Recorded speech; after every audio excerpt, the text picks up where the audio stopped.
14 अप्रैल 1891 को बाबा साहब का, बाबा भीमराव अम्बेडकर जी का जन्म जयंती के रूप में हम हमेशा मनाते हैं। वो बाबा साहब जिन्होंने हमें समरसता का भाव वाला संविधान दिया, हम हमेशा मनाते हैं 14 अप्रैल को। 14 अप्रैल भी आ रही है, तो 14 अप्रैल भी याद करने योग्य है। 6 अप्रैल और 14 अप्रैल, अप्रैल के माह में 2 कार्यक्रम हम करते हैं। तीसरा कार्यक्रम करते हैं 23 जून 1953 को डॉक्टर श्यामा प्रसाद मुखर्जी बलिदान दिवस।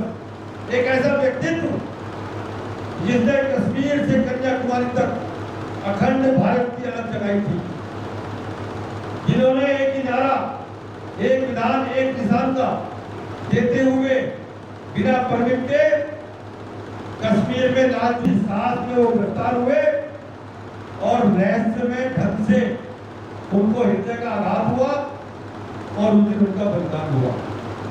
तो 23 जून 1953 को जो उनका बलिदान हुआ था, उस दिवस को हम बलिदान दिवस के रूप में प्रत्येक को मनाते हैं। तो बड़ा अहम कार्य है। श्रद्धेय पंडित दीनदयाल उपाध्याय जी की जन्म जयंती 25 सितंबर 1916 को श्रद्धेय दीनदयाल उपाध्याय जी का जन्म हुआ था। एक ऐसे व्यक्ति, महान चिंतक, एकांत मानववादी और पंक्ति के अंतिम व्यक्ति की चिंता करने वाले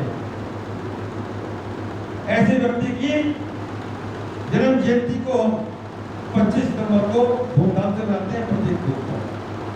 और 5वां अहम कार्य है भाइयों 25 दिसंबर 1924 को श्रद्धेय अटल बिहारी वाजपेयी जी का जन्म ग्वालियर में हुआ था। उनकी जन्म जयंती को हम सुशासन दिवस के रूप में प्रत्येक बूथ पर मनाते हैं। और छठा और अंतिम कार्य 11 फरवरी 1968 को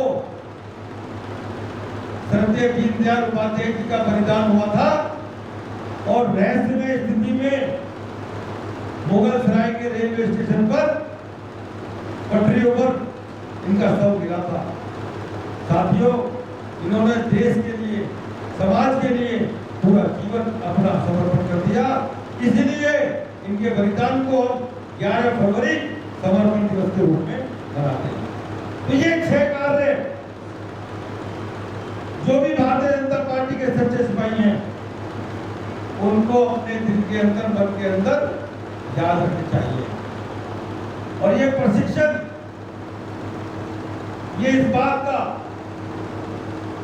प्रमाण होता है कि हमने कुछ इसमें सीखा है, कुछ आपने मुझसे सीखा है, कुछ मैंने आपसे सीखा है। साथियों, मुझे भी ये सब चीजें बिल्कुल अच्छी तरह याद